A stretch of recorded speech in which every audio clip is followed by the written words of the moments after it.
안녕하십니까. 연인수의 경제 토크 시작합니다. 2차 전지주들이 이제 조금 바닥을 잡고 올라오는데요. 2차 전지 지킴이 김지훈의 훈훈한 주식 김지훈 대표님 오셨습니다. 어서 오십시오. 안녕하십니까. 지킴이께서 지키느라고 고생 많으셨습니다. 워낙 사실은 약세 국면이 길게 갔잖아요, 그죠? 네네. 근데 최근에 보면 조금 반등이 좀 제법 그죠? 네네. 강하게 들어오는 것 같습니다. 이제 올라가는 거예요? 바닥 딛고 어떻게 되는 거예요? 여기서 더 뭔가 더 새로운 악재가 나올지 안 나올지는 지켜봐야지 알겠지만 지금 기존에 나온 악재들 뭐 크게 한 3가지 정도가 있을 것 같은데요. 수요 둔화 우려.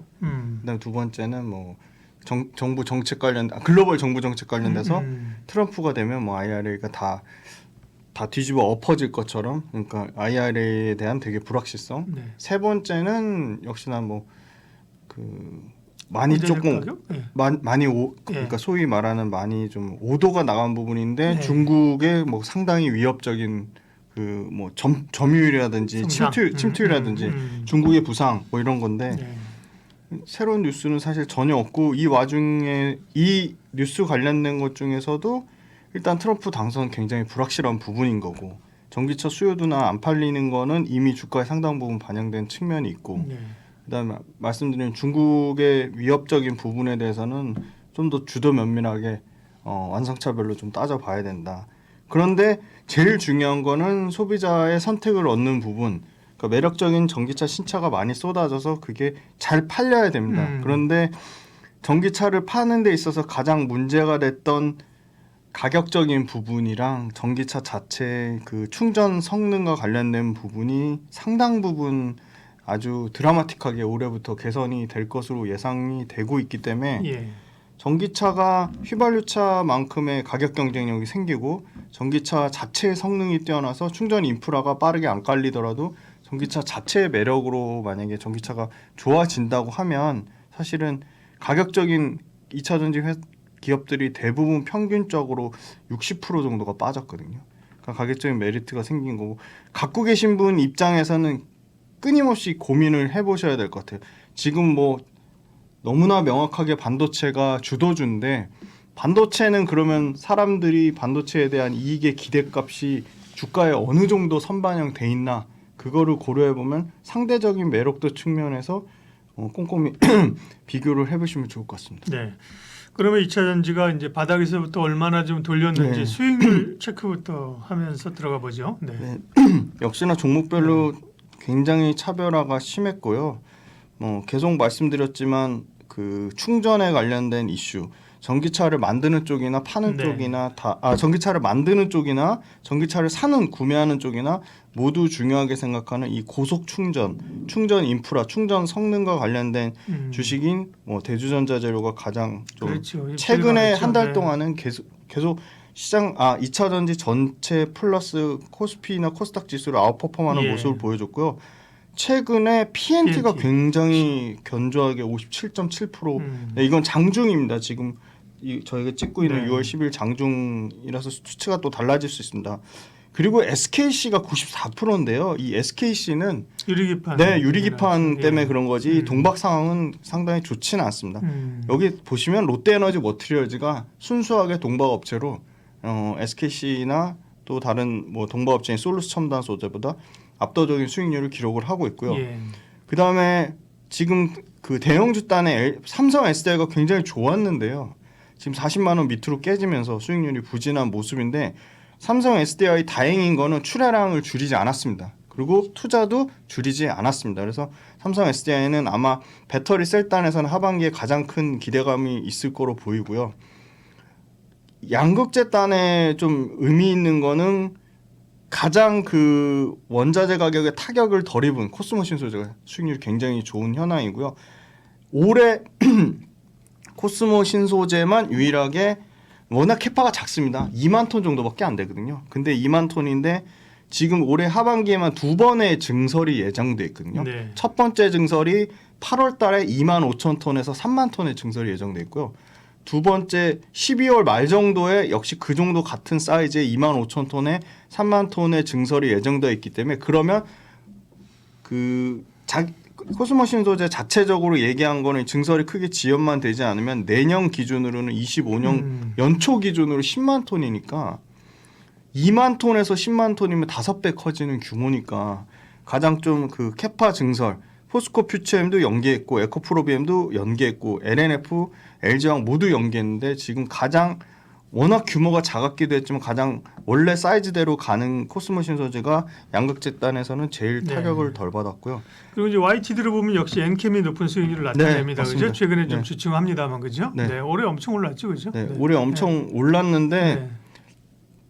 그 명확합니다. 주가가 네. 올라간 것만큼 실적이 더 드라마틱하게 좋아져야 되는데 지금의 엔캠 주가는 상당히 밸류에이션으로 보면요.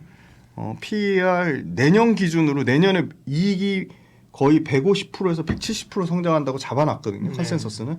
그걸 고려해도 내년 PER이 거의 89배에서 92배까지 나옵니다. 그래서 굉장히 부담스러운 수준이고요. 차라리 아까 말씀드린 전체적으로 업황이 좋아지는 게 아니라 전체적으로 업황 그냥 그런데 완전히 차별화된 모멘텀을 보이는 롯데에너지 머티리얼즈나 예. 대주전자재료가 같은 밸류에이션이 주가가 많이 올라서 비싸졌어도 그런 쪽이 저는 훨씬 더 상대적으로 매력이 있다고 보고 있고요. 네. 그 많이 말씀드렸던 TC 스틸 이 원통용 배터리의 최대 수혜주라고 하는 니켈 도금 강판 요쪽도 캐파를 줄이지 않았습니다. 그래서 주가는 상당히 부진한데 하반기에 그 작년 8월 11월 달에 8월 달 11월 달에 이렇게 증설하고 그 컬테스트 했던 것들이 상당 부분이 올해 그리고 내년에 그리고 내후년까지 26년까지 연달아 계속 실적으로 반영될 것으로 보이고요.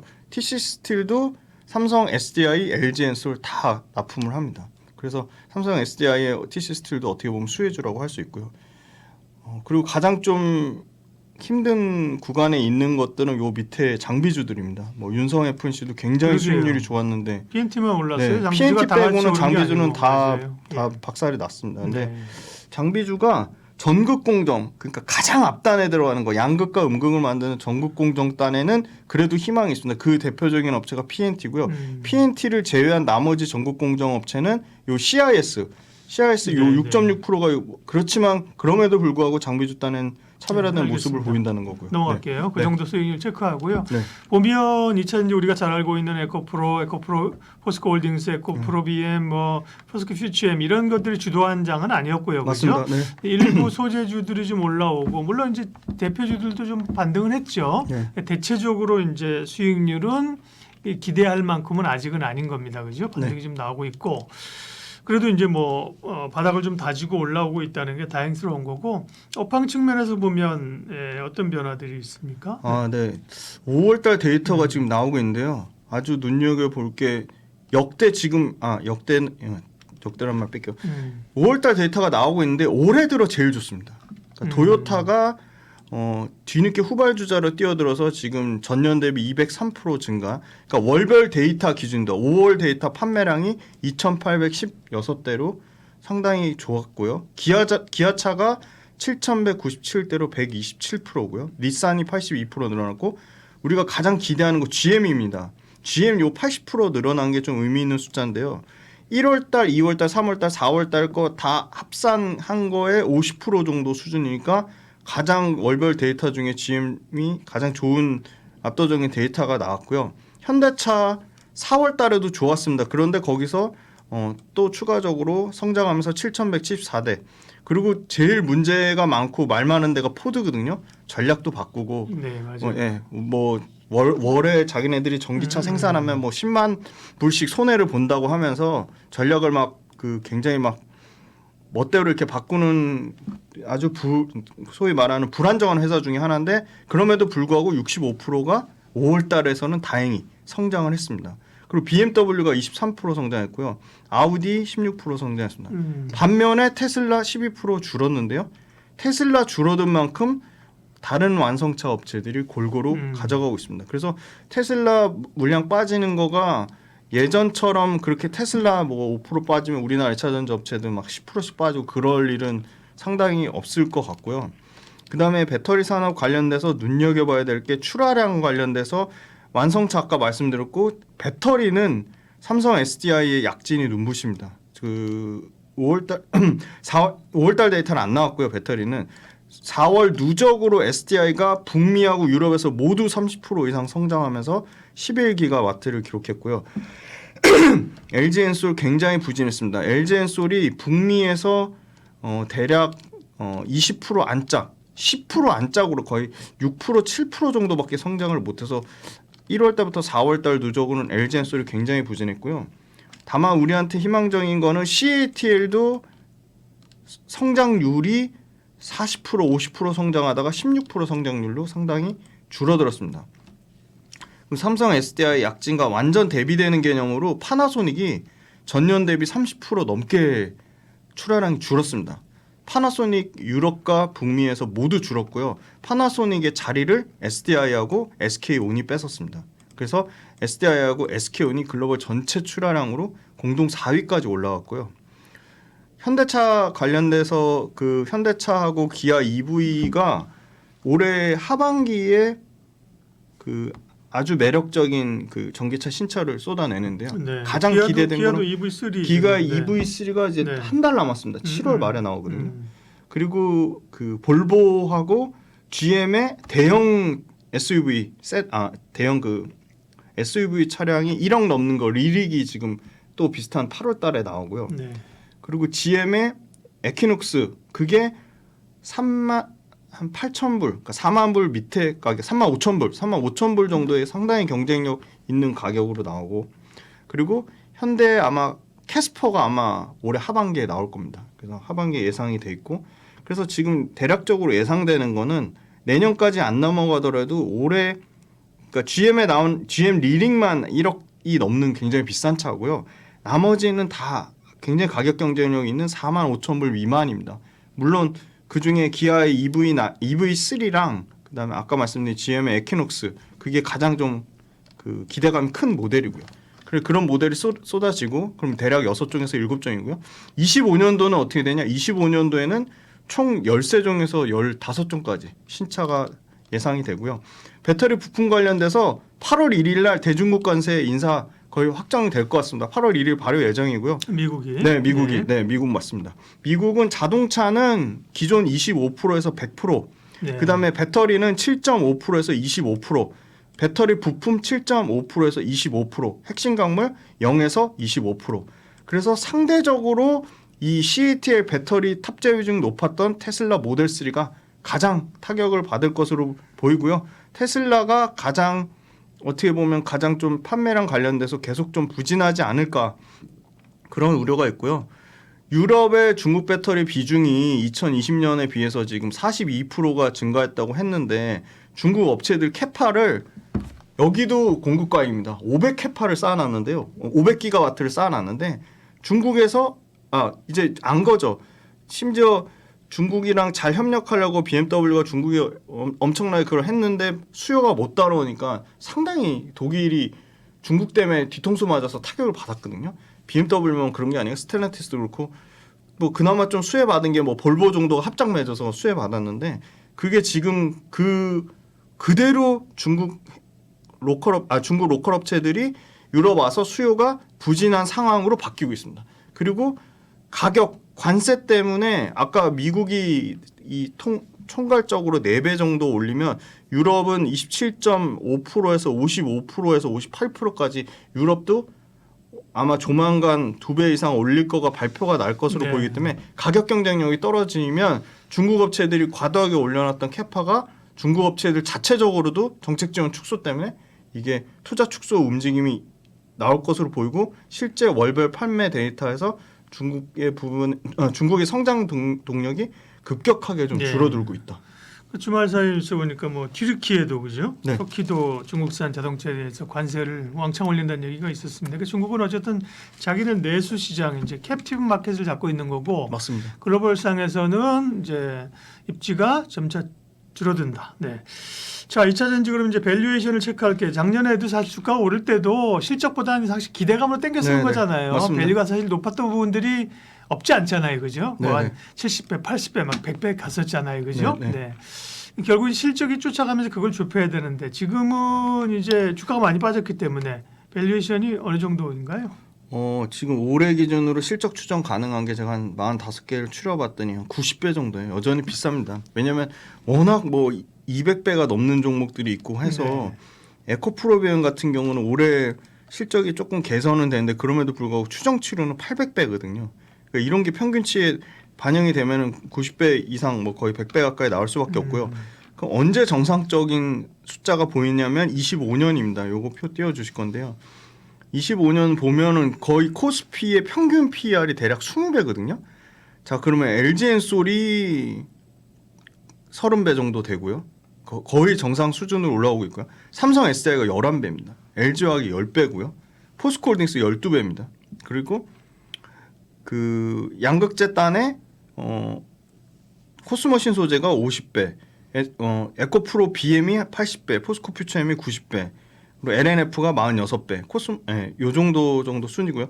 전체 평균 내보면 장비가 워낙 밸류에이션 싸니까 36배 정도 나옵니다. 36.7배. 밸류에이션 많이 싸졌는데요. 그러면 밸류에이션은 평균보다 이상이지만 밸류에이션보다 이익 성장률이 더 큰 회사들, 그게 대표적인 게 대주전자재료고요. PR 왜 98배에서 50배까지 딱 반토막이 떨어지냐면 이익이 100% 성장해서 그렇고요.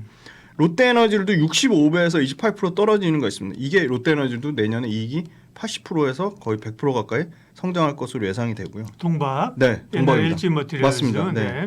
엔캠 궁금하실 건데 엔캠 엄청 많이 떨어질 것 같지만 75배입니다. 그러니까 내년 지금 실적 최대치 잘 버는 게 75배고요. 양극재단의 포스코퓨처엠, 에코프로비엠 96배, 81배니까 굉장히 부담스러운 수준이고요. 그래서 밸류에이션만 보면 뭐 압도적으로 매력 있는 거는 최근에 주가가 엄청나게 올라왔지만 상승 추세 살아있는 것 중에는 PNT가 12배거든요. 굉장히 밸류에이션 평균 이하도 안 되는 수준에 싸고요. 소재단에서는 그래도 그나마 매력 있는 게 소재단에 싼 건 보시면 여기 뭐 솔브레인 12배, 뭐 동아기업 뭐 20배, 동아기업 뭐 16배 이렇게 되는데요. 이거는 워낙 그 캐시카우 메인 스트림이 동아기업 같은 거는 건자재고 그렇죠. 이 솔브레인 같은 건 반도체 비중이 뭐 70% 이상이기 그렇죠. 때문에 소재가 70% 이상이기 때문에 순수하게 2차전지 밸류로 이걸 판단하시면 안 되고요. 그래서 저는 뭐 동박의 롯데에너지 머티리얼 정도가 내년 실적 그리고 대주전자재료 그다음에 뭐 양극재단에서는 LNF가 제일 매력적인데 LNF 올해 하고 내년 다 지금 단기순이익으로 적자 예상돼 있어서 좀 부담스러운 수준이고 그런 상황입니다. 그러니까 양극재 보시면 밸류에이션만 보겠다 그러면 역시나 압도적으로 LG화학, 그러니까 LG화학이 이제 24년 기점으로 당연히 첨단 소재 사업부가 석유 사업부 영업의 이익을 뛰어넘기 때문에 LG화학도 이제 순수 양극재 업체로 보시면 될 것 같습니다. 그렇다고 뭐 LG화학이 주가가 좋았냐 그건 아니고요. 네, 그건 대체적으로 다 이제 부진했었습니다. 수급은 어때요? 최근에 이제 최근에 좀 주가 올라오는 것들은 뭐 기관들이나 외국인 좀 삽니까? 네. 그 최근에 주가가 좀 좋아지려고 하는 게 극명하게 말씀 주신 수급에서 나타나고요. 일단 포스코홀딩스 보시면 최근에 이 금융투자는 약간의 단타성, 단기성인데요.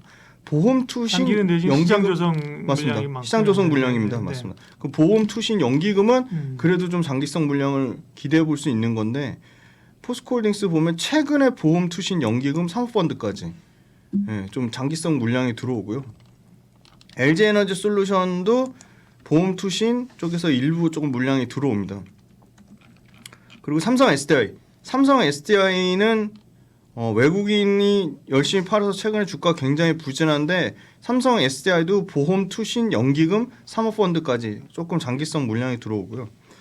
그리고 이제 양극재단에는 포스코퓨처엠이 그래도 제일 주가가 코스모신 소재랑 최근 1, 2주는 좋았는데 보니까 포스코퓨처엠도 역시 장기성 물량 보험 투신 연기금 쪽에서 매수가 들어오고 있고요. 에코프로가 그나마 대형주 단에서는 제일 외국인이 좀 많이 사고 있거든요. 이 빨간 게 많이 보이실 텐데, 근데 이게 연속성이 얼마나 이어질지는 솔직히 아직 좀 더 판단을 해봐야 될 것 같고요. 에코프로 전체적인 그룹사 측면으로 들어오는 것 같아요. 에코프로 BM도 외국인 기관 순매수가 들어오고 있는데 연속성은 조금 더 봐야 될 것 같고요. 수급단에서는 에코프로 머티리얼즈가 기관이 한 달 내내 사고 있습니다.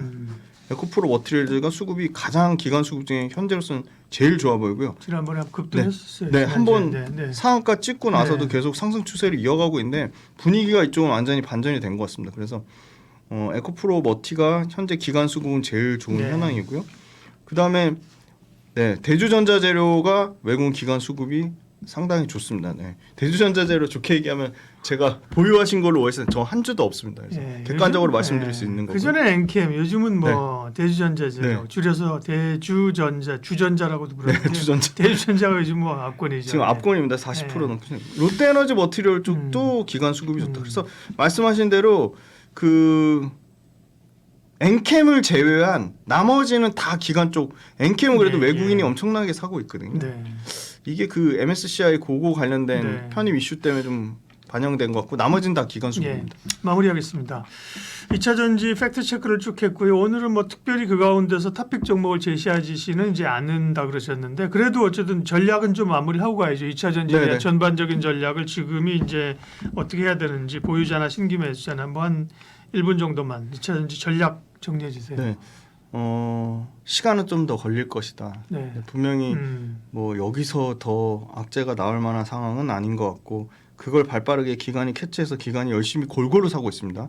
그런데 아까 말씀드렸듯이 2차 전지 업황 관련돼서 전기차가 잘 팔린다는 아주 긍정적인 뉴스가 드라마틱하게 나오지 않는 한 계속 그 수익률 간에 철저하게 차별화는 될 것 같고요. 그 수익률 차별화는 아무래도 가는 놈이 가는데 가는 놈이 가더라도 그 가는 놈이 예를 들어 이 하루에 급락 나오는 건 저는 큰 의미는 없고요. 네. 야금야금 뭐 3% 5%씩 계속 빠져서 그 추세가 30% 마이너스가 된다 그러면 저는 그 추세가 완전히 이탈됐다고 보거든요. 근데 그 과거 사례도 그렇고 최근에 제일 센 뭐 전력기기 쪽도 보시면 알겠지만 30% 이상 절대 조정이 안 나옵니다. 그래서 저는 30% 마지노선을 보고 판단하시고 네. 막 최근에 올랐던 PNT나 대주전자재료 너무 사고 싶은데 지금이라도 따라 살까? 그거는 전혀 아니라고 보고 있고요. 언제든 주가라는 거는 저는 전체 시장 상황이 그렇게 썩 드라마틱하게 좋아진다고 보고 있지 않기 때문에 기회는 분명히 줄 거다. 근데 기회 주는데 양극재 조정받았으니까 양극재 들어가야지 싼 거 사야지 네. 이러지 않으셨으면 좋겠습니다. 네. 센 거를 사는 게 좋다. 네, 센 거 사셨으면 좋겠습니다. 가는 놈이 계속 간다. 네. 쏠림과 차별화가 업종 내에서도 네. 왜 우리는 가는 분이 계속 간다 그래가 그렇게 얘기 안 하고 가는 놈이 간다 그럴까요? 못 사가지고 좀 아쉬워서 그런 거 아닐까? 내가 가지고 있으면 아니, 가는 분이 계속 가신다 그럴 텐데 그죠? 아, 그렇죠. 항상 주식도 네. 가는 놈이 계속 가 네. 그죠? 내가 파는 놈이 오르고 그러니까 이게 좀 이 감정이 내가 사면 떨어지고 그 감정이입이 감정을 좀 담아서 돼 있어. 농자를 붙이시더라고요. 2차 전지 팩트 체크 전략 세웠습니다. 주도주 가운데 주도주 반도체 얘기를 하겠습니다.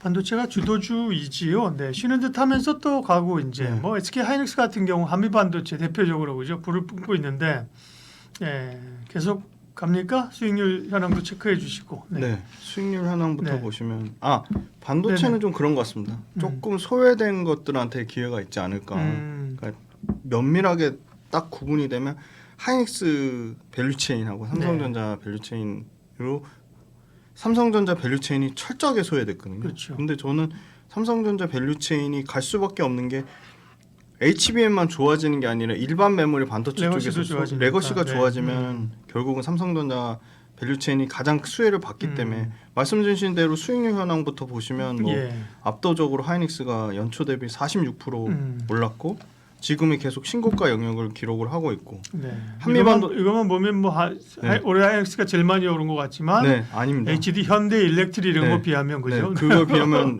그렇죠. 이렇게 맞습니다. 반도체만 보면 네. 그죠? 네, 상대적인 또 네, 네. 상승률을 비교해 보면 또 46%가 또 엄청나게 대단한 또 그렇게 말하기는 또 어렵고요. 보시면 한미반도체가 161% 그렇죠. 넘사벽에 압도적으로 맞아요. 올랐고요. 이게 연초 대비 161%고요. 작년 말로 넘어가면 300% 넘어갑니다. 그다음에 제가 계속 여기서 그래도 한결같이 줄창 좋다고 말씀드린 이스페타시스가 견조한 모습을 보이고요. HPSP 부진한 거 가지고 궁금하신 분들이 많을 텐데 HPSP 아직 결과 안 나왔고요. 결과 나온다고 하더라도 결과는 이제 소송 소송 특허 침해 소송에 대한 결과인데요. 그게 아마 ST가 그럴 일도 없겠지만 ST가 100% 다 이겨서 ST가 완전 승소한다고 하더라도 이 HPSP 장비를 쓰는 고객사 엔지니어 측면으로 봤을 때 ST에 대한 어떤 새로운 그 장비사에 대한 리스크를 떠안고 하기가 상당히 힘든 입장이다. 그래서 아마 가더라도 일부 물량 나눠주는 투트랙으로 갈 가능성이 높고요. 그것 때문에 상당히 선반영된 부분이 있고요. 생각보다 최근에 뭐 엄청나게 올랐던 가온칩스, 제조반도체 이런 쪽은 네. 다 어떻게 보면 주가가 최근에 뭐 박살이 났고요.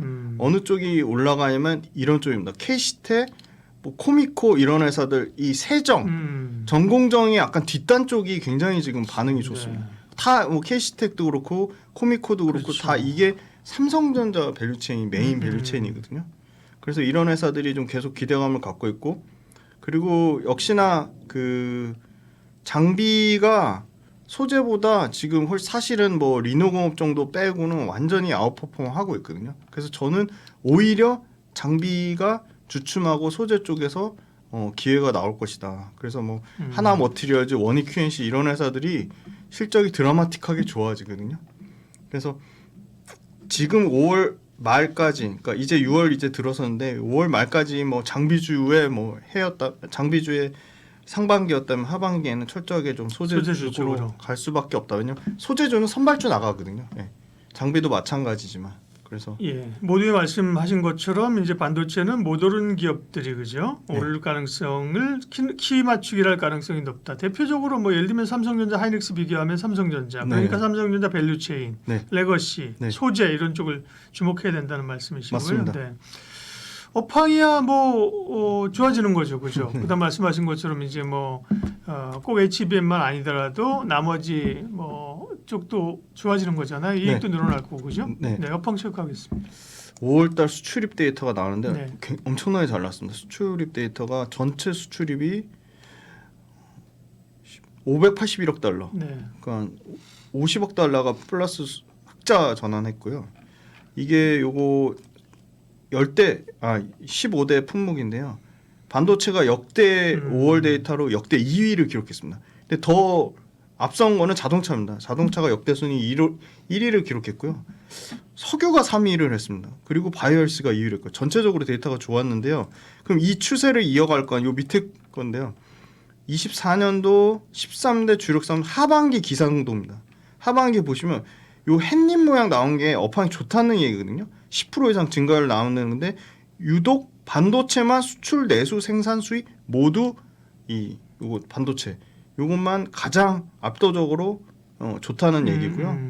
그래서 반도체는 뭐 결국은 심플하게 가격인데요. 가격이 그 가장 부진했던 낸드가 전 분기 대비해서 30%씩 가격 상승이 나오고 있고요. 그 추세는 안 꺾일 것 같고 재고가 완전히 정상화 단계에 돌입해서 제가 지난주도 체크해 보니까 대략 서버 쪽은 뭐 3, 4주면 재고가 소진되는 수준이고요. 가장 부진했던 게 PC인데 PC도 정상 재고랑 1, 2주 정도 차이 나니까 7주에서 8주 정도. 그다음 휴대폰 만만찮게 재고가 줄어서 한 4주에서 5주 정도 가져가는 수준, 거의 정상화된 수준까지 올라왔고요. 북미의 서버 업체들, 일반 서버 업체들도 데이터 센터 캐파에 대한 이 톤업 지속한다는 게 데이터 센터 캐파를 당분간 최소한 1, 2년은 계속 올리겠다는 거고요. 엔비디아 실적 나왔는데 매출이 262% 늘었고 주당 순이익이 462% 늘었는데 여기서 저는 또 기대할 만한 게 이 블랙엘 출시 대기 중에 H100이나 H200에 대한 구매 그 지연을 의심하는 게 상당히 좀 과도하다. 고객사들 입장에서는 하루빨리 AI 데이터 센터를 어떻게든 남들보다 먼저 구축하는 게 중요하기 때문에 그냥 지금의 시스템에서 충분히 가능한 H100이나 H200을 크게 저항 없이 계속 구매를 할 거다. 그 블랙의 아키텍처 기반의 B100이 양산이 조금 지연되더라도. 그리고 두 번째는 AI가 지금 학습에 완전히 포커스가 됐다면 이제 추론 쪽으로 넘어갈 건데 엔비디아 관련돼서도 추론 쪽 데이터 센터 매출이 40%까지 올라왔다. 그래서 여전히 엔비디아가 학습과 추론을 모두 잡고 있다. 하이닉스는 지금 2024년 올해 예상되는 영업이익이 20조고 내년에 40조를 예상하거든요. 그러니까 이 주가 올라간 것만큼 이익이 100%씩 증가하고 2025년 기준으로 하면 2018년도 역대급 영업이익률 50%대까지 달성할 가능성이 높다. 현재 하이닉스 이익률은 44%니까. 근데 하이닉스만 잘 돼서는 안 되고 TSMC도 지금 코어스캐퍼가 병목이 진행 중이거든요. 그러니까 그것까지 제거돼야 되고 그러면 HBM 좋아지는 거는 하이닉스가 수혜를 받을 건데 삼성전자가 그 젠슨왕도 나와서 밝혔잖아요. 우리가 삼성한테 HBM 못 받는 거 아니다. 그래서 올해 하반기에 8월달에 3, 2랑 4 같은 경우는 내년 연초에 하이닉스보다 먼저 양산할 것으로 얘기를 했기 때문에 그 HBM3 관련된 부분이 내년도에 마이크론하고 3대 반도체 회사가 진짜 치열하게 경쟁하는 구도기 때문에 그러면 앞으로 하이닉스는 저는 점유율이 뺏길 일만 남은 거고 그 하이닉스 점유율 줄어드는 것만큼 삼성전자랑 마이크론이 상당히 치고 가지 않을까. 그래서 오히려 주가는 부진하지만 계속 왜냐하면 HBM이 전체 하이닉스에서 차지하는 매출은 이미 45% 50%가 되고요. 삼성전자는 하도 뭐 엔비디아 거 못 받는다 욕을 먹어서 매출 비중으로 치면 15%밖에 안 됩니다. 삼성전자 전체 메모리 반도체. 근데 삼성전자도 자체적으로 예상하는 게 최소한 내년에 30% 이상까지 매출 비중 사이즈가 커진다. 그래서 엔비디아 쪽 좀 주춤하니까 지금 AMD 쪽의 수주를 꾸준히 지금 받고 있거든요. 그래서 삼성전자 AMD 요 라인이 또 생겼습니다. 그리고 삼성전자 같은 경우는 아까 말씀드린 저전력 반도체라든지 일반 메모리 반도체, 일반 서버에 들어가는 칩 이런 것들이 지금 계속적으로 지금 그 P와 Q가 모두 지금 좋아지고 있는 그 부분이거든요. 그리고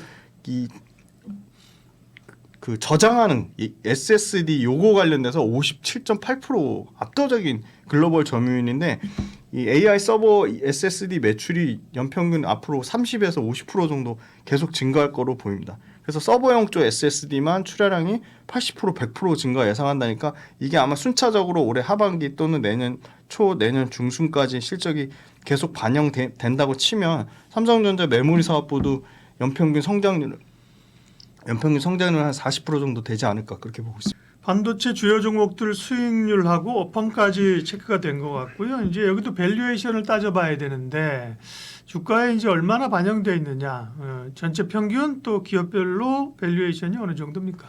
작년에 50배가 넘었고 네. 올해 주가가 그러니까 이익이 100% 이상 50에서 평균 뭐 70% 이렇게 개선된다고 예상되는 업체가 많기 때문에 32배까지 떨어지고요.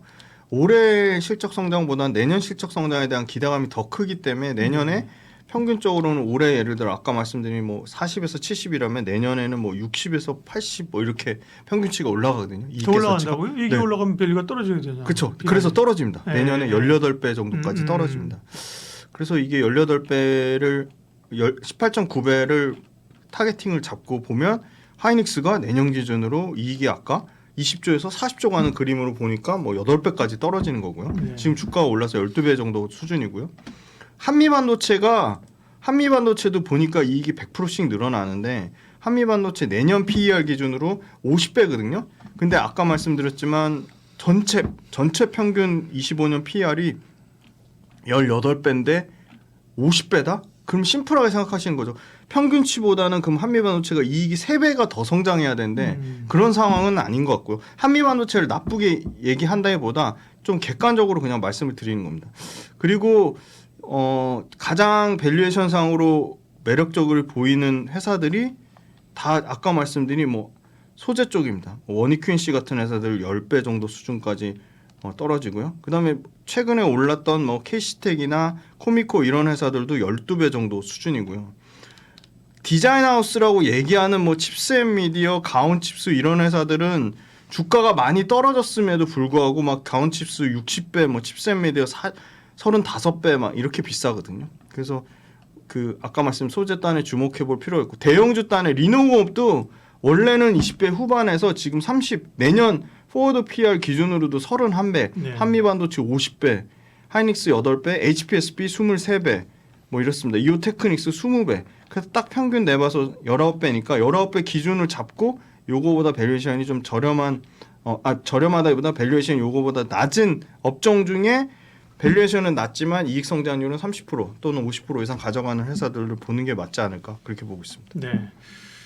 반도체 물론 이제 종목별로는 밸류가 높은 것들이 있는데 그게 뭐 그렇다고 안 가는 건 아니잖아요. 2차 전지 갈 때 네네. 보세요, 그죠? 네, 기대감으로 갈 맞습니다. 때는 이제 가는 네. 거니까 싼 건 아니죠, 사실은. 네. 예, 우리가 보통 뭐 반도체 업종이라고 물론 잘 갈 때는 시장 평균보다 높지만, 그죠?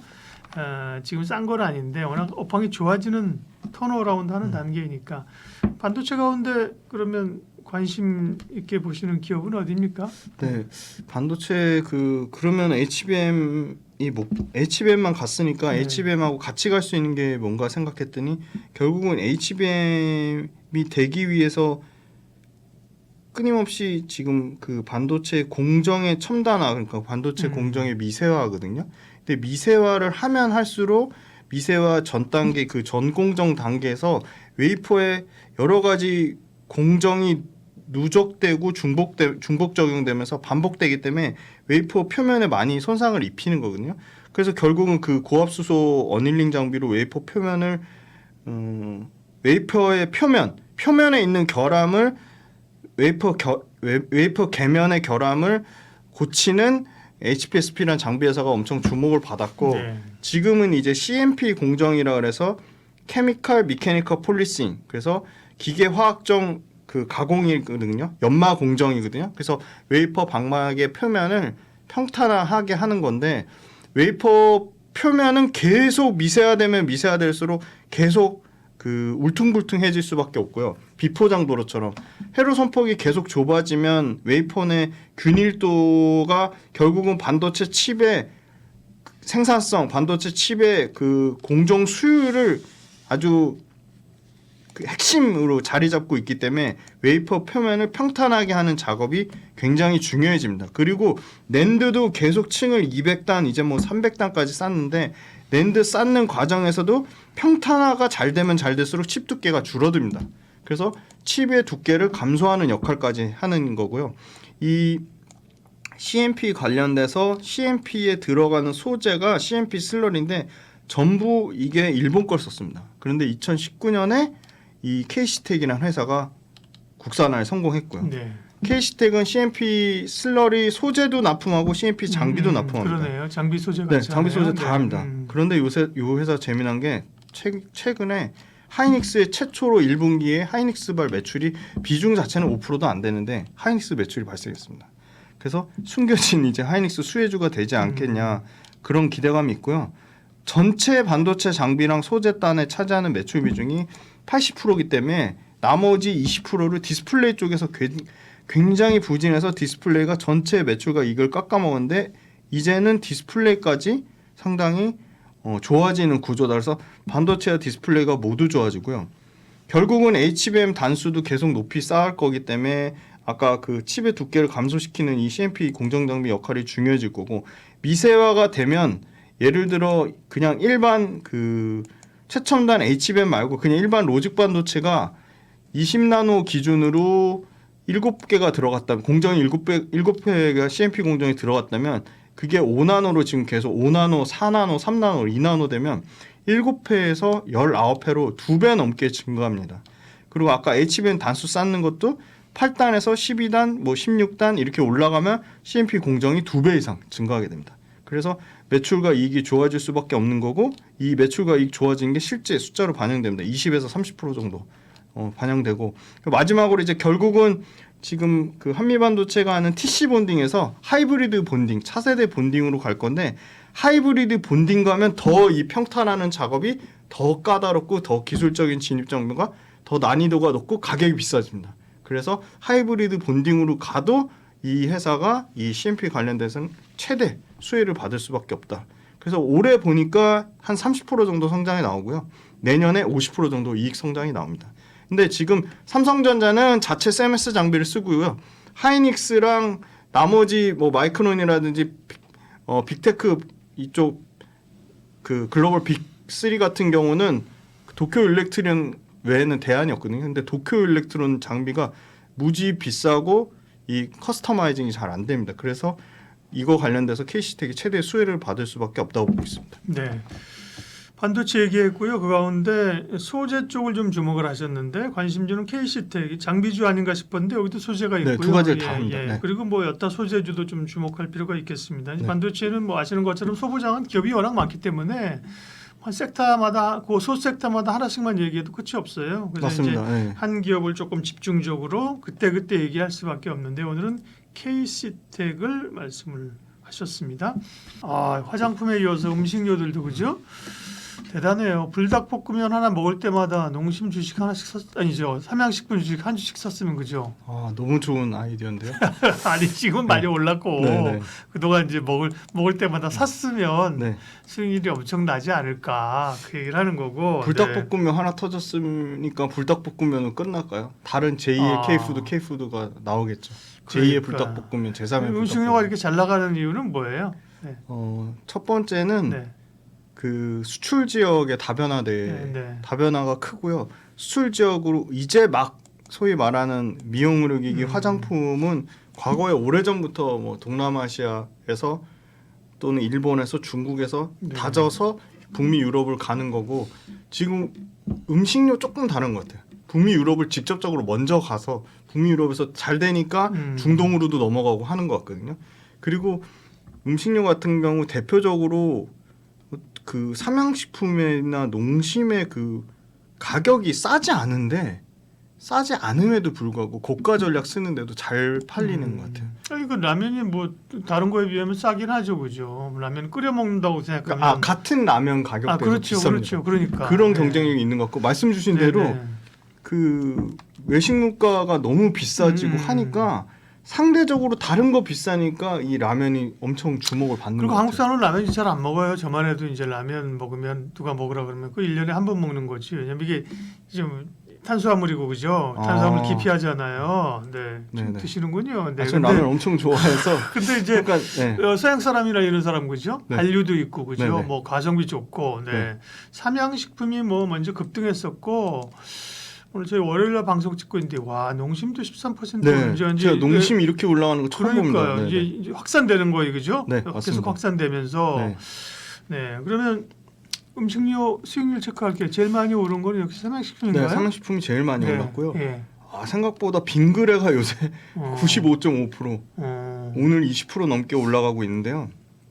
이게 빙그레나 뭐 이 롯데헬푸드 그다음에 요 밑에 우양 이런 회사들은 사실은 수출 관련된 비중이 그렇게 뭐 엄청 크지 않거든요.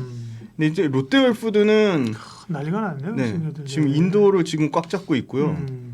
우양은 지금 미국으로 지금 그러게요. 이거 한번 핫도그 히트 쳤는데 지금 냉동김밥이 또 제2의 핫도그로 엄청나게 지금 인기를 끌고 있습니다.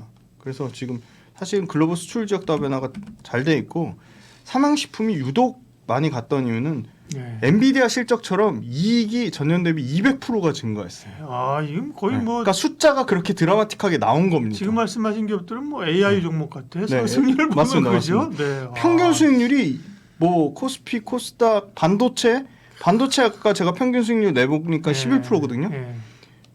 음식료 평균 수익률 28.3%입니다. 이런 맛은 이제 트레이딩을 하는 거죠, 그죠? 그렇습니다. 네. 근데 말씀 주신 대로 좋은 거는 네. 예를 들어 뭐 AI 같은 경우는 하이닉스 밸류체인만 갔다면 양극재 2차 전지단에서는 양극재만 갔다면 음식료는 보세요. 삼양식품 라면인데 잘 가고 있습니다. 롯데헬푸드 과자 쪽입니다. 그다음에 빙그레 아이스크림 쪽입니다. 잘 가고 있습니다. 근데 우양 핫도그랑 김밥입니다. 요새 대상 심상찮게 잘 가고 있거든요. 대상 김치 굉장히 품목별로 네. 다변화되고 있습니다. 그렇게 생각하면 뭐 참치, 그죠? 네네. 뭐 커피, 뭐 네네. 이거 갖다 붙일 게 많아요, 그죠? 네네. 네. 네, 참치의 동원 FMB까지도 지금 연평균 30% 수익률이 나오고 있습니다. 네. 그 다음에 이제 하나 좀 그래도 좋아 보이는 게 뭐냐면 물론 체크를 하겠지만 네. 음식료 같은 경우는 뭐 반도체나 뭐 과거의 2차 전지 뭐 이런 것처럼 밸류가 그렇게 막 엄청 높지 않을 것 같다 느낌이 그죠? 내수주이고 그러죠. 그런 생각이 드는데 밸류 체크 한번 해볼까요? 네. 네, 정확합니다. 네. 항상 밸류에 디스카운트를 받았던 업종 중에 하나예요. 내수주. 근데 밸류에이션 확장이 일어나고 있죠. 전 글로벌로 수출하고 있으니까 확장성이 굉장히 크고요. 작년 기준 12배인데요. 올해 음식료 기업들이 평균적으로 영업이익이 30%씩 성장하는 바람에 이렇게 주가들이 보세요. 평균 28.3%가 올랐음에도 불구하고 내년 PER 10배가 안 됩니다. 코스피 전체 평균 PER 20배라고 말씀드렸는데 그거에 반토막도 안 나는 수준이고요. 아까 삼양식품 같은 경우가 영업이익이 분기별로 200%씩 증가하니까 내년 PER 16배거든요. 그러니까 삼양식품도 여전히 코스피 평균 PER 밑에 수준이고요. 농심이 14배, 오리온 같은 경우는 8배입니다. 오리온이 철저하게 지금 소외를 되고 있고요. 그리고 롯데헬푸드 가장 먼저 인도 시장 진출해서 인도에서 가장 성공했는데요. 지금 10배입니다. 내년 기준 PER 10배. 동원산업은 지금 5배, 4.3배네. 4배 뭐 이렇습니다. 예. 빙그레 뭐 8배고요. 네. 그리고 최근에 올라갔던 뭐 동원 F&B가 뭐 5배, 5.6배, 뭐 대상 7배. 그러니까 평균 9배 정도니까 굉장히 밸류에이션이 물론 여전히 음식료가 이렇게 밸류를 높게 주는 업장은 아니에요. 그렇습니다. 그러니까 뭐 엄청 싸죠. 근데 그렇다고 음식료가 뭐 무슨 성장 산업으로 40배, 50배 가는 산업은 아니에요. 평균적으로 네네. 보면 그렇죠. 네네. 네. 그러나 다른 섹터에 비해서는 밸류가 싸다. 그럼 결국은 실적이 좋아진다는 얘기잖아요. 그렇죠. 실적이 네. 좋아집니다. 네네. 실적 체크 한번 해볼게요. 네, 실적 보시면 요거 표 띄워주실 건데 삼양식품이 올해 작년에 역대 최대 실적 찍었는데 거기서 30% 정도 더 성장이 나오고요. 올해 영업이익 100%, 분기별로는 200%인데 연간으로 치면 일단 하반기 실적 아직 안 나왔는데 영업이익 한 102% 정도 성장할 것으로 예상되고요. 매출단에서는 내년에 15%, 영업이익 13%입니다. 그러니까 계속 그 역대 최대급 실적을 계속 이어가는 거고요. 그다음에 좀 여기 눈여겨 보셔야 될 게 롯데웰푸드가 올해 영업이익 30% 정도 증가할 것으로 보고요. 네. 숫자 제일 좋은 거는 우양입니다. 우양. 왜냐하면 매출이나 이익 사이즈가 작으니까 그럴 수밖에 없는데요. 우양 같은 경우가 매출은 대략 한 평균 한 13%에서 15% 정도 예상되고 이익이 100% 이상 개선이 됩니다. 100% 이상 개선되고 빙그레가 올해 영업이익 20% 정도. 그러니까 작년에 185% 늘어나는데 올해 또 20% 정도 늘어나고 그리고 아까 롯데헬푸드 말씀드렸고 상대적으로 농심이 작년에 워낙 이익이 90% 가까이 늘어났기 때문에 올해는 영업이익이 한 5% 정도 예상이 되고요. 내년에 가장 기대감 25년도에 숫자를 보니까 가장 기대감 큰 게 롯데칠성 쪽에서 가장 기대감이 크게 나오고 있고요. 그다음에 우양 그리고 삼양식품 뭐 전반적으로 그렇고요.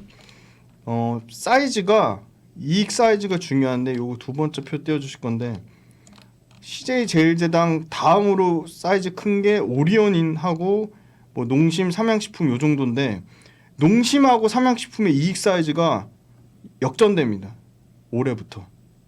그러니까 농심이 2,200억 영업이익인데 삼양식품 3,000억 가까이 나오고요. 내년에 3,400억. 농심하고 이제 1,000억 이상 격차가 벌어집니다. 그러니까 요 앞단에 2,000억 넘는 회사들이 딱 몇 개 안 추려지거든요. 근데 반면에 오뚜기 그냥 정체돼 있습니다. 그 주가가 안 오르는 거고요. 롯데헬푸드 1,700억대 영업이익에서 2,700억대 드라마틱하게 개선이 되고요. 아까 우양은 워낙 뭐 작년 영업이익이 13억이니까 뭐 13억에서 100억 물 엄청나게 영업이익 성장하는 거지만 결국은 1,000억대 이상 영업이익에서 30% 성장 나오는 게 아까 말씀드린 압도적인 삼양식품, 롯데웰푸드, 그다음에 이 대상 같은 경우도 보시면요 1,200억대 영업이익에서 내년에 이제 2,000억 나는 그림이니까 상당히 업종 내에서도 이익의 차별화가 좀 지속되고 있다.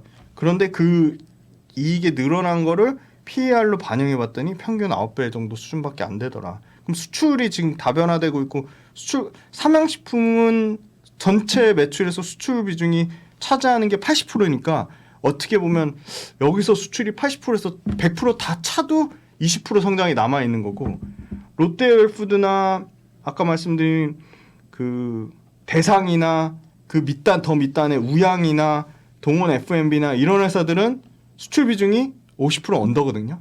40% 30%대거든요. 그럼 이런 회사들은 맥스 70% 80%까지 수출 성장 여력이 남아 있는 거죠. 네.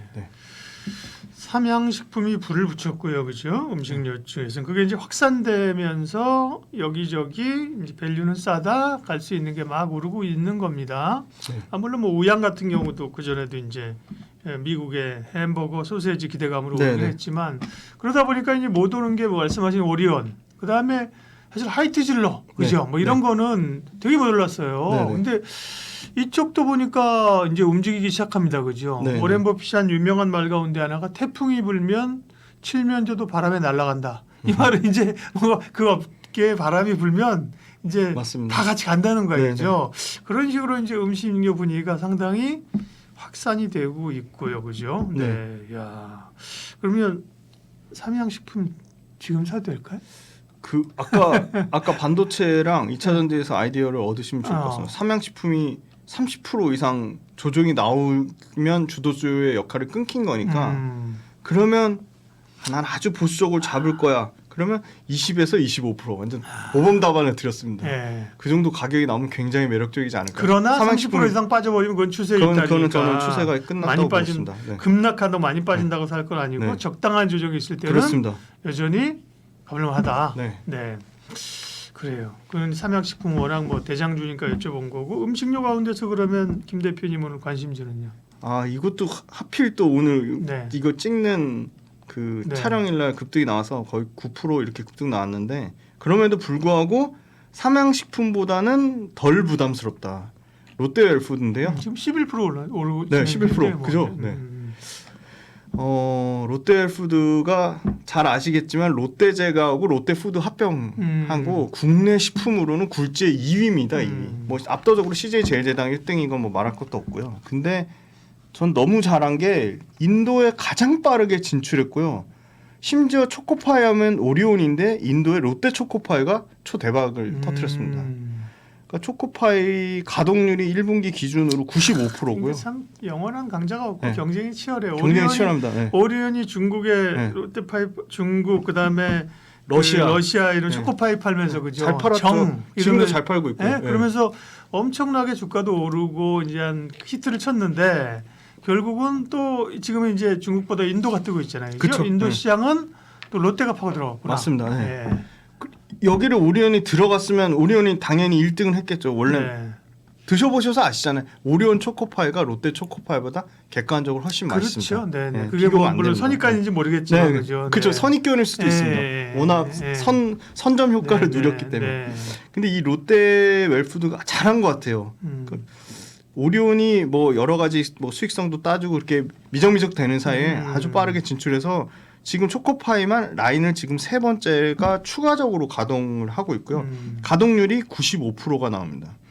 그리고 인도의 하브모어라고 인도의 뭐 탑3 뭐 탑2 이렇게급으로 센 그 아이스크림 브랜드를 합병했습니다. 있었어요? 네. 그래서 롯데 인디아라고 하면서 이 푸네라는 도시의 푸네 공장을 6월 달에 또 이것도 신규입니다. 증설한 겁니다. 사실 롯데도 중국에 들어갔어요. 근데 중국에서 어려움이 많았잖아요. 그렇죠? 사드 때문에 뭐 또 기받지어 먹을 결국은 손해 보고 나왔거든요. 네. 손해 근데 보고 이제 나왔죠. 잘 아시는 분은 아시겠지만 베트남에 가면 롯데가 굉장히 그죠. 호텔도 짓고 굉장히 많아요. 롯데가 엄청났습니다. 네. 신흥시장을 롯데가 인도도 그렇고 많이 개척을 했네요. 그죠? 그렇습니다. 네. 그래서 인도에서 아이스크림 과자를 다 꽉 잡았는데요. 아까 말씀드린 하브모어라는 회사를 인수하면서 지금 인도 시장에서 그 월드콘 아시죠? 네. 네. 월드콘이 한번 대박이 터졌고요. 네. 지금 이제 올해 하반기부터 그쵸 올해 하반기에 그게 나옵니다. 돼지바. 돼지바가 이제 인도 시장에서 팔리고요. 옛날에 다 롯데 삼강 그쪽인 네. 모양이구나. 네, 맞습니다. 그리고 내년에 뭐가 나오냐면 빼빼로가 드디어 이제 신규 브랜드로 인도에서 나옵니다.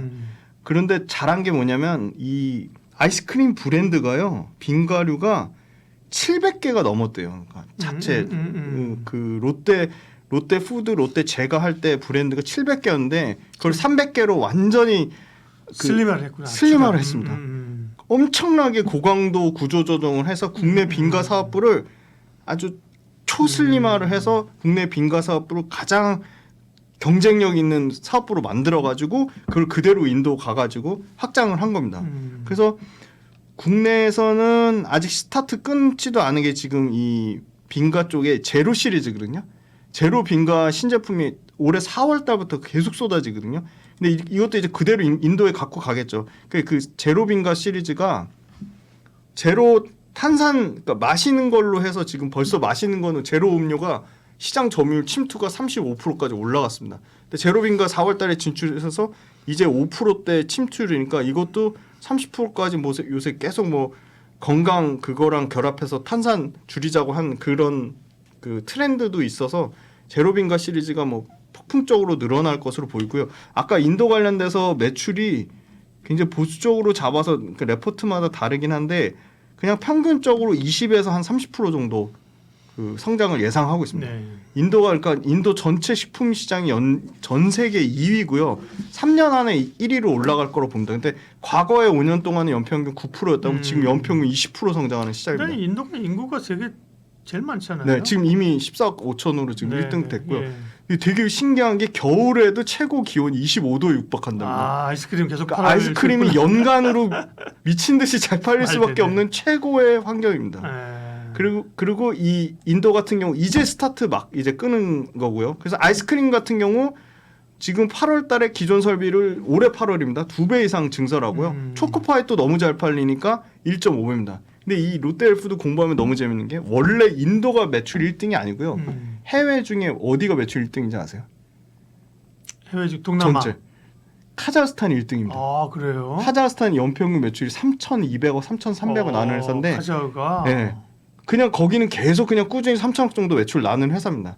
근데 카자흐스탄이 드디어 내년쯤에는 인도가 좀 제치지 않을까. 그래서 카자흐스탄이랑 인도 합산만 그냥 6, 7천억이 그냥 매출이 꽂히는 구조고요.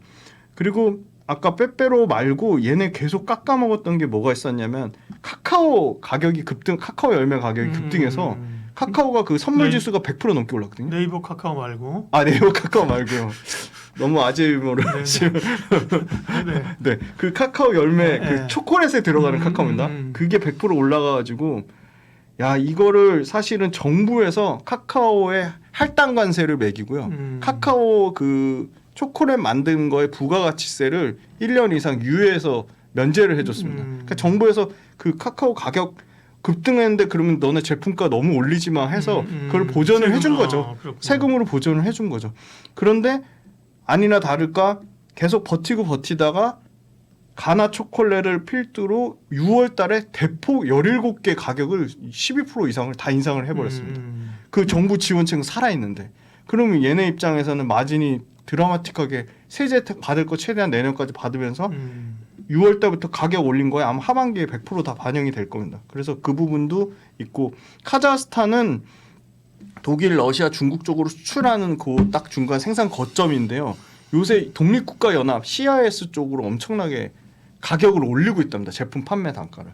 그래서 인도는 연간 이제 1,240억에서 3,000억까지 캐파 늘면 인도 매출은 최대 맥스 6,000억에서 7,000억 나는 구조고 카자흐스탄은 꾸준히 3,000억에서 한 뭐 5,000억 정도 사이 나는 구조고 그 밑단에가 이제 러시아하고 요 회사가 재미난 게 벨기에에서 유럽에서 유일하게 벨기에에서 한 매출이 한 800억에서 한 1,000억 정도까지 꾸준히 그 매출 캐파가 찍히는 구조고요. 지금 삼양식품이 할랄 인증받아서 중동 진출하려고 하는데 똑같습니다. 롯데헬푸드도 이미 지금 자체적인 브랜드의 상당수가 할랄 인증받아서 할랄 시장 음식 규모가 2,600조입니다. 근데 여기 지금 삼양식품 가장 먼저 스타트 끊었고 CJ제일제당 롯데웰푸드도 해외 공장 짓고 제품 라인업 할랄 인증받아서 이 아랍계를 싹 지금 하려고 하고 있고요. 전체 지금 매출 사이즈는 아까 말씀드렸듯이 롯데웰푸드가 이익은 그러니까 매출은 4조 뭐 1,000억, 4조 2천억, 4조 5천억 뭐 요 정도 사이즈고요. 이익이 작년에 1,700억 돼서 올해 2,400억, 내년에 2,700억 정도 늘어나는 그림인데 PER은 주가 롯데헬푸드도 45%나 올랐거든요. 근데 PER 10배 수준이니까 삼양식품이나 뭐 사실은 뭐 CJ 제일제당 농심보다는 부담이 없는 수준입니다. 그러면 근데 이제 주가가 급등을 지금 하고 있는 상황이어서 그 TP가 얼마나 나와 있습니까? 롯데헬푸드 최근 TP 보시면 하나증권하고 대신증권에서 계속 좀 올리는 추세입니다. 그래서 TP가 지금 22만 원까지 나와 있습니다. 목표가가. 네, 지금은 오늘도 10% 넘게 올라서 17만 8천 원. 네, 17만 8천 원입니다. 네. 근데 아까 우리가 가는 분이 계속 간다. 네, 가 아니고 가는 놈이 계속 간다. 네네, 그죠? 네네. 그러니까 이제 여기서도 음식료 중에서도 그냥 너무 못 가는 것보다 사실 가는 애를 가는 애가 예, 30% 기준 잡으시고 예, 그 안쪽으로 만 조금 기준, 조정이 예. 나오면 네네. 가는 놈을 소위 말하는 눌림목 구간에서 잡으면 네. 그래도 좀 수익을 내실 수 있지 최근 않을까. 주도주는 다 그렇죠. 뭐 다 그렇습니다. HD 네. 현대 뭐 일레 네. 그렇죠. 뭐 LS 그룹 그래도 그죠? 네네. 그것도 그렇고 뭐 하이닉스도 마찬가지고 상해양식품 그죠? 이런 가는 기업들은 그죠? 야, 이 주식을 여기서 어떻게 사? 근데 사실은 조정 살 때마다 샀으면 계속 올라가요, 그죠? 맞습니다. 네, 네. 장이 그런 상황이라. 네. 그래서 시가총액으로 보는 것도 중요하지만 매출과 이익의 성장폭으로 보시면 좋을 것 같습니다. 네. 음식료 관심 종목은 롯데 웰푸드고요. 네, 롯데 웰푸드만 있는 건 아닙니다, 그죠? 맞습니다. 이 음식료에 대해서 전체적으로 수급이 들어오면서 상승하고 있어서 추가적인 스터디도 대상과 우양을 좀 공부해 보시면 대상과 네, 우양. 네. 네. 김지훈의 훈훈한 주식 발음이 안 되네요. 훈훈한 주식 김지훈 대표님 함께했습니다. 고맙습니다. 감사합니다.